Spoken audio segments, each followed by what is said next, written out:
we all do the very best we can. And sometimes just sitting there and being with them and listening to them. I had a mum yesterday who I had a call, and she's grieving. She lost her mum, and her foundation has been rocked, and she doesn't know how to support herself or her family. And she said she's got one child, a boy who's 16, and he's communicating all right. And then she's got a 14-year-old who is closing down and is not. And she said, is this because he's grieving, or what is it? I said, well, yeah. Yes, he's grieving, but also he's a teenager, for God's sake. So he's got, this, your mum's surpassing is a really bad timing as far as he's concerned.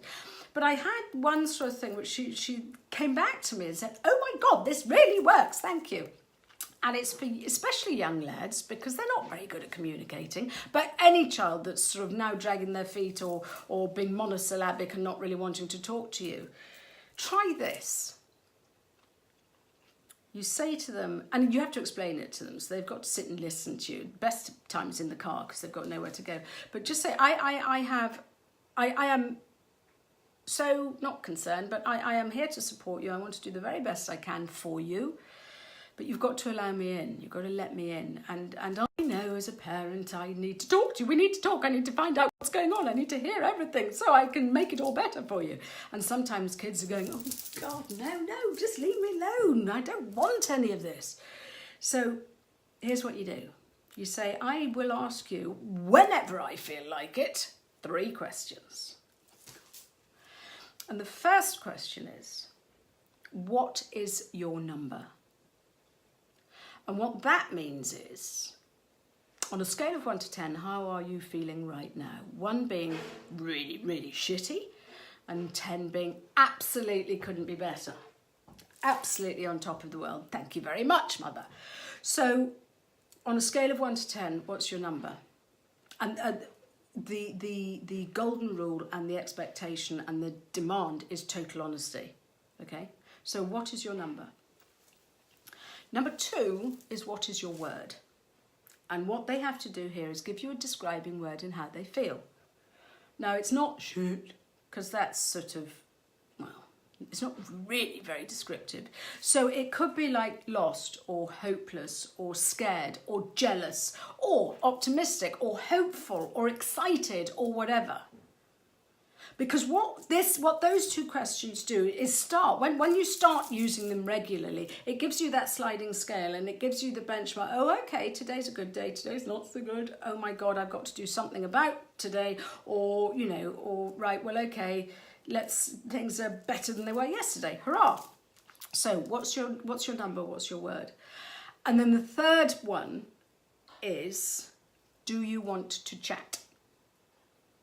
And so they're really easy answers, aren't they?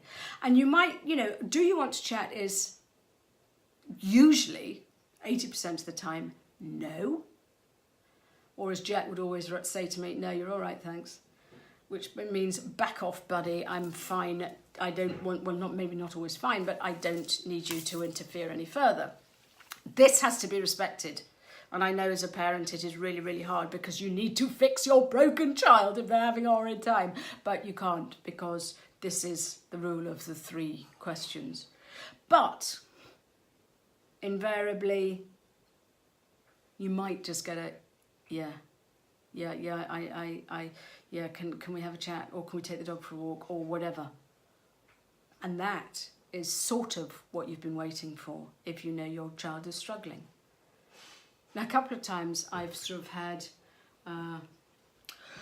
4 lost, yes please, and you know what that means. And other times they sort of walk in sort of going, 8 fantastic, no thanks, and that's all right, that is fine. But it is a way especially of opening up to non-communicative children. And they know that, because, and one mum sort of said, oh my God, since I've been using this, do you know what's happened? My child is now spending less time in their room. They are downstairs a bit more. And the reason is because they bugger off, because They hide in their room because otherwise, if they're not careful, you as a parent are going to be sitting there going, "Are you okay? Are you fine? Oh, look, you look a bit down. Oh, do you want to talk?" And you're like this, and all they want is space. And, you know, Jack sort of said to me, "Listen, not every conversation has to turn into a navel-gazing hour-long session, Mother, seriously." And it's true. But the thing is if they know about these 3 questions, what's your number? What's your word? And do you want to chat? If they know about that, they know that it's safe. If they've said no to question 3, it's safe for them to sit on the sofa and watch Netflix with the dog, because your part of the bargain is, okay, if you don't want to chat, I'll back off. So try that. It really helps. And it also gives your child the control which they desperately need when they're trying to branch out and be that adolescent and that young adult they want to be. It gives them control. It gives them the ability to say, "Mum, Dad, whoever you are, when I am ready, I will reach out. But but up until then, here's my number, here's my word, and no thanks." And the thing is, because invariably, as any of us, sometimes you don't need words. Sometimes you just need to sit with someone. Sometimes just the very presence of someone is enough. We don't have to sort everything by words. We don't have to have a magic wand. Some things are not magic wandable that quickly. I wish I'd known this years ago with Juliet. You know it now, love.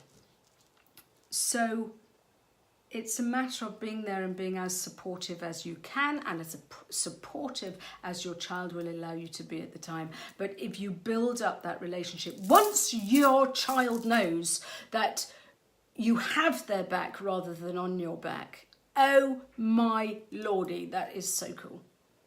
Because you start working as a team.